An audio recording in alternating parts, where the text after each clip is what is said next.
Hello everybody, Sat Shri Akal, Assalamu Alaikum, Namaste, good morning, good evening, I don't know wherever you're watching this video from. So here's another video regarding the pre-CAS interview, and I hope you must be knowing about it. It is the pre-CAS interview is actually the interview conducted by the universities in the United Kingdom to judge the credibility of the students. And this video is based on my personal experience, like what questions I was asked, and also the experiences of some other students, like what questions they were asked. I'm in touch with so many students, like before my interview also and after my interview too, like this was the questions I was asked, what were the questions you were asked, like that.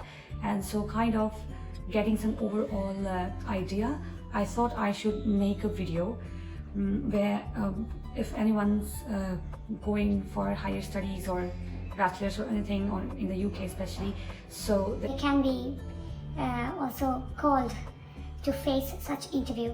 So let's get started.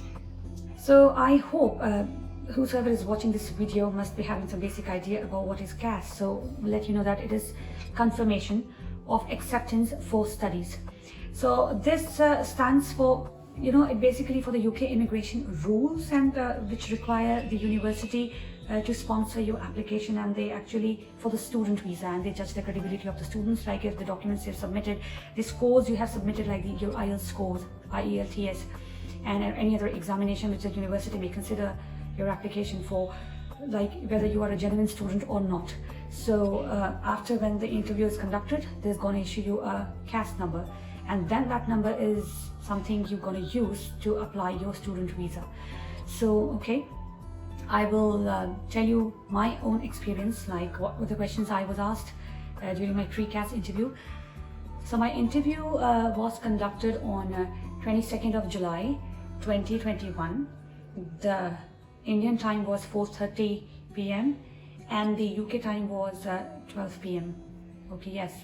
So they generally, when you apply to the university, you submit all the documents. When you hold an unconditional offer from the university, then what you do is they just send you an email telling that, okay, you hold an unconditional offer. Now we're going to conduct a pre-CAS interview, and in that they're going to send you the schedule of the interview, like when it's going to be conducted, the time, the date, the day, and what all I guess you need when you are live with your interviewer. And they usually conduct it on Microsoft Teams. Like my interview was conducted through Microsoft Teams, and the email you will get from your university will be something like this. I hope you're able to see it. It'll like that. Like there will be a link. They will be sending you to join the meeting on that particular day. The link is activated then and there. They send an email, because I have opened the link so many times, like the link is active. But the interviewer will be active only on the day when your interview is scheduled. So this is the kind of an email you're going to get if your interview is scheduled. Then so it is on Microsoft Teams, let me tell you that. I don't know if you belong to some other university, if you have applied on another university, they're going to conduct some other application. I have no idea about it, because this is the only interview that I gave, and it was on Microsoft Teams. Like these questions were asked to them also, and few were asked to someone, not to me, and like that. But the questions are, I'm telling you, very basic questions. We generally get to know about some list of questions, and the questions will be around, be roaming around them only and only. I don't think so, nothing more or nothing less, because as I've been talking to other students, I've told you, and I have not found a very different question, out of the topic kind of questions, no.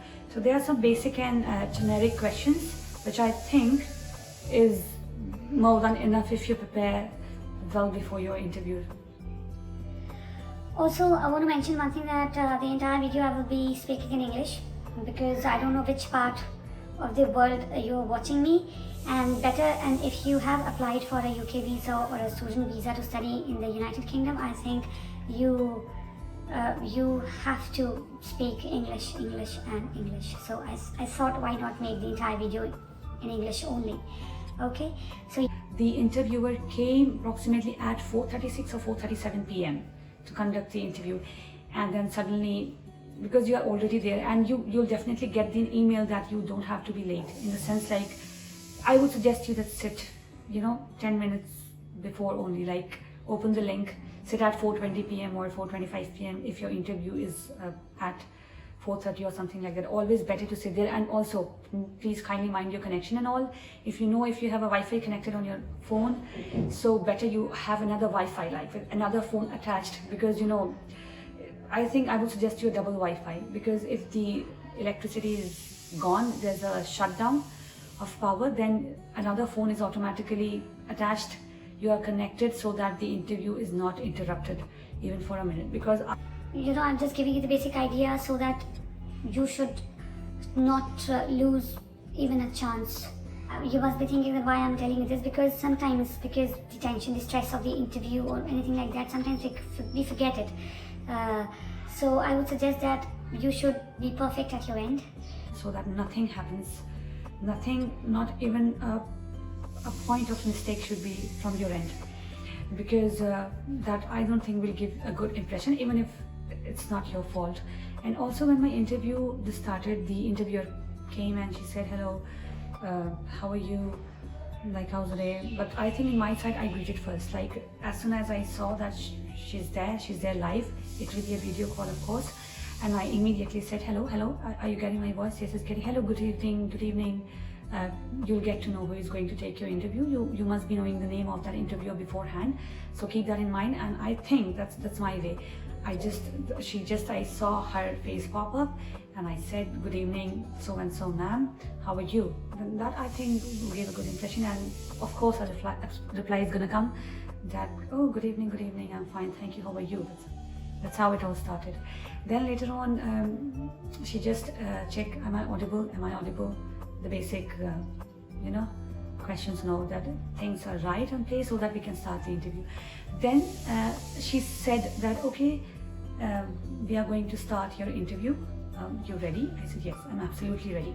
She asked me to show my passport, and she told me, do keep in mind that you have to sit with your passport, because I remember that, I don't remember exactly, I have to check my email, but I think they do mention about it that, okay, you should be sitting with your passport in your hand. So that, because of course when you are applying for an international university, or you have planned to study outside India, your passport is everything. Like it's an Aadhaar card or maybe some identity card. For us, passport is everything, and nothing else gonna matter. So the first question was like, show me your passport. You have your passport with you? I said, yes, I have it. Kindly show it to me. So you just have to just open your passport, and suppose this is my passport, and you have to just show it like this near your camera. That's not very basic. Then she told me, okay, can you speak to me your passport number? I said, okay, sure, this is my passport number, this and this. And she'll constantly keep on writing. The system is open on her side, and she's gonna type everything you're gonna say. So that is the reason I think the interview actually lasts longer than the specified time you'll get in an email. Suppose you get an email that your interview is scheduled for 4:30 p.m. to 5:30 p.m. but that time actually is that during, in between these time, your interview will start. But that is not an indication that it will last during that period only. No, it can last longer. It can be 1 hour, 1.5 hours, 2 hours, because I've had conversation with other students and their interview lasted for 1.5 hours, some 2 hours like that, but mine lasted for approximately 55 minutes if I'm not wrong. Yeah. So then she'll ask you, okay, can you tell me your name, your full name? Then I said, yes, okay, my name is this. So, and one thing more, kindly go slow, kindly, because I've told you, there are experiences of other students where they're going very fast. Like suppose my name is something Kaur, then they say it like that, my name is this. No, I think you shouldn't do that. You should be very clear in your speech, your expression and everything. Go slow. If your name is, suppose Pankaj Kumar Mishra or something like that, then you say, my name is Pankaj Kumar Mishra. And she'll have all of your information already. He or she wants to check that whatever you are saying, you know it or not. The information you have already provided to them, is it correct or not? That's the only thing. So go slow, because that's also awkward if she says to you, you're going too fast. Kindly go slow, because their students have had experiences where they've faced such kind of remarks or reply when you are going too fast. The fourth question she asked me was your nationality. if I'm an Indian, so I'm gonna say I am an Indian, or I belong to India, so I am an Indian, like that. You can say like that. If you want to elaborate more, then it's okay. I belong to India, so I am an Indian, or maybe I am an Indian. My nationality is Indian. Then that's done. Then the next step, she's gonna ask the city or the place you belong to from your country. Because I am a Sikh, my name has a Kaur in it. So maybe she was confused. So she asked me, so you belong from Punjab? I said, no, I belong from some eastern side of India, or mostly the central eastern side of my country. I'm not from Punjab. I explained her further so that she is not confused at all, because there are many students who apply from the western part of our country for higher studies or for some international exposure or something. But then I kind of made her sure that no, I'm not from Punjab, I'm not from the western part. My state lies on the central eastern or eastern side of my country. I'm from this state. I just made her totally clear. So it's up to you. You have to make things very clear. Just don't leave a single doubt that what you are saying, if she is comprehending wrong or she is understanding or taking it in the wrong way, she's gonna, and also she will repeat every answer you are going to say. Suppose if I say I am from this, okay, you are from this, because she is typing. I have already told you that the computer is open on her side and she's gonna type everything you're gonna say. So that's the reason the interview is also gonna last longer. So yes, you have to make it clear. I made it clear on my side. She moved on to was, why do you want to do this course? I told her that, okay, thank you for the question, and I have applied for this course at your university. You can also say the name of the university, or you can just keep it university. Then she'll say, okay, fine. And why do you want to choose this course? What motivated you to choose this course? Then there comes what you have mentioned in your statement of purpose, because your statement of purpose, you read it. Also, I'll suggest that whenever you are going to attend your pre-CAS interview or maybe your UKVI interview, I will suggest you to go through your SOP again and again, because the questions are from your SOP, your CV, you're gonna send to them. So that's the reason she asked me that, why do you want to pursue this course and what motivated you to take this course? Because I had written in my SOP that what motivated me, or what was the moment which I thought that, okay, I should take this course and I'm gonna do something like that in future. So yes, you have to explain them that this was the time, because you have written something in your SOP, just get back to it, recall that and say, okay, something like that happened in the past and I thought, okay, I can do something in this field, so this course will give me the kind of idea or exposure which I have to do in future.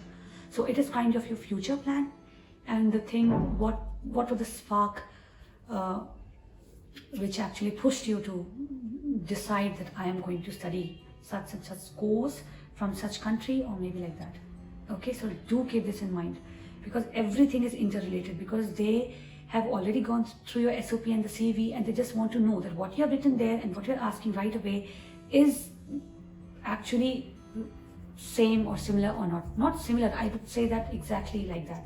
So this is the reason where they judge the credibility of the student, because there are issues where the SOP is not written by you, and on the interview date they get to know, okay, the student is not aware that what he or she has written in his or her SOP. So why there is some kind of discrepancy? So no, keep that in mind. It should be like, it was your SOP, you had written it, it was your CV, you know what is happening. So please keep this in mind. And then the natural question which comes after that, why do you want to choose this course, is like, what are the modules of this course?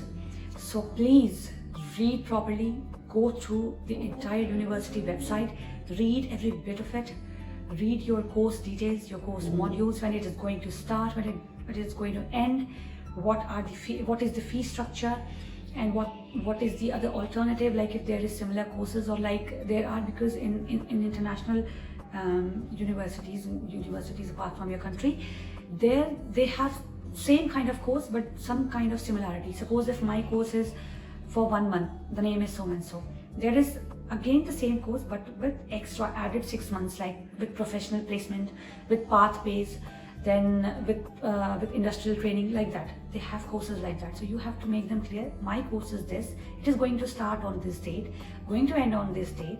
The course duration is this much. You have to tell everything, because it's going to ask you.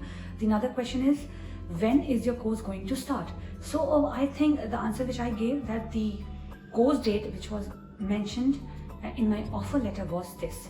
Because in the university website there are kind of bit changes, like the course date, they have written maybe the course is starting on 22nd September, but in your offer letter sometime it is like it is starting on 6th September. Actually they add it, they add your orientation day to, sometimes they make your orientation day your course start date. Like in my case, I'll tell you, my course actually starts on 22nd of September, but the orientation day is gonna start on 6th of September. And in my offer letter it is written 6th of September. So I kind of made a clever response that I shouldn't be blamed, because she could have asked me that on 22nd, how can you say it is on 6th? Then I made a kind of a clever decision there, then and there, that okay, better say what they have given me and I'll say according to that. So I said that my course is going to start on 6th of September, because that was what was mentioned on my offer letter. So I made everything clear that you gave me an offer letter and in that it was written 6th of September. It doesn't matter if it is actually going to start on 22nd. You added the orientation day too. So I think I made a clever reply there. So keep this, small and little things in your mind when you answer any question, because they know everything. They will judge you in every aspect, left, right, center. Be prepared to get hit by all the sides. Okay, so now the next question to me was, name your three favorite modules and why, and explain them, like what are they. Suppose if my course has a module called managerial finance, so she's gonna tell you to explain it, like what have you understood after going to the website, because you have taken this course, you must be knowing about the modules, you must be knowing about what this course is going to prepare you for in future. So you should know that if you're studying managerial finance, you should know that what managerial finance, like how it is going to help you in future, what you will learn from it. And because if you have to go through it, you have to do every bit of research, you have to remember your modules by heart, you have to remember its explanation, or you have to have a very good understanding of every module, so that even if she's going to ask cross questions from it, you are able to answer it. So make your concepts, basics clear. Everywhere it is basics and concepts and foundations. So I knew, suppose if I told that my favorite module is managerial finance, then I knew it. It will teach me the art of budgeting. It will teach me the cost benefit analysis. It will teach me how to manage the balance sheets. It will teach me how a business wealth maximization, like that. So you should know it, because this is something you are going to apply in your future endeavors. Because they think that we are just not taking the course just for the sake of it or the sake of degree. You have come here, or you are coming here for a reason. You don't know such things, that's why you have taken this course, so that we will provide you with that kind of knowledge which will help you in your future. It's not like how we have always chosen, our past and made decisions like, okay, they told me to take this, I took that. Okay, my relative suggested me to go for engineering, I did that. Okay, she told me to take arts, I did that. My friend was taking commerce, I did that. No. Because I'm going for masters, you are not an immature student now. You are a matured individual taking informed decisions, and you know why you took that, why you did that. So keep this thing in mind. Go through your modules very, very thoroughly. Know each meaning of every module, and kind of like if you have some kind of, if you cannot answer it on the spot, or like some people take things in a very understanding or a different way. Some people just mug it up. Do whatever suits you. I am more on the side of understanding things and then putting it in my language or in my perspective, or what I've understood, like that.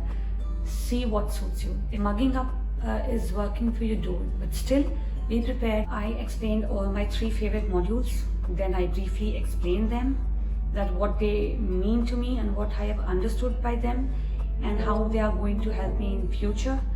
and then I did that. And then the next question was that what or which is your least favorite module. This question, to be very honest, I wasn't expecting, because after talking to students and also the kind of basic questions which everybody says that these are the common questions you're going to ask, you're going to be asked. So there I did not find that question, and that came as a surprise, for me, like, oh my god, because there you don't have to be negative, you can't say anything negative. And I thought she's straight away asking me a negative question, like which is the least favorite module, and that was, I don't know, but okay, that's how I answered. I said that that's a very difficult question for me to answer, because there is no single module which is something I don't like, or I would be least interested in. So this is very difficult for me to answer, but because you have asked me this question, so it's my responsibility to answer that. So I will say that this is a module which I think I'm least interested in, because I don't know much about it now, because also the explanation and the brief, how on the website it is briefed, I have not got much about it, and I am still confused. So, but I think when I come to your university to study, after studying, maybe after 6-7 months, I'll also get to know about what that module is going to say, what it is saying, and then I'll definitely understand, okay, so this is the importance of this module, and I'll get to know about it. But doesn't mean that it is my least favorite, it is just that I have less idea about it because I'm not able to understand. But later, after studying all the previous modules, the core modules, I'll also get information about that, and I think I'll definitely understand its importance, and I'm sure that it's going to help me in my future very well. So I answered it that way. So that was the kind of shock. I think you can also answer like that, because I don't think you can say that this module is not your favorite.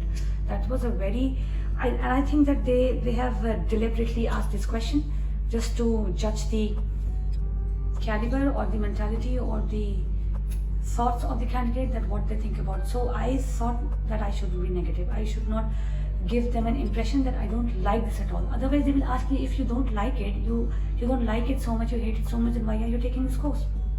So I kind of like had put it diplomatically, that it's not that I hate it, I just have less information, so that can be least interest for me at the moment. So you just find your answer if you face such question, because I did not ever have imagined to have faced this question. And even I discussed this with my agent later after my interview, and even he was shocked. He told me that this is the very first time that I am listening that my candidate has been asked this question, because that was very different of them. So yeah, keep this in mind. So you prepare your own answer, but I have told you what I gave, and if that's okay with you, you can also go with that.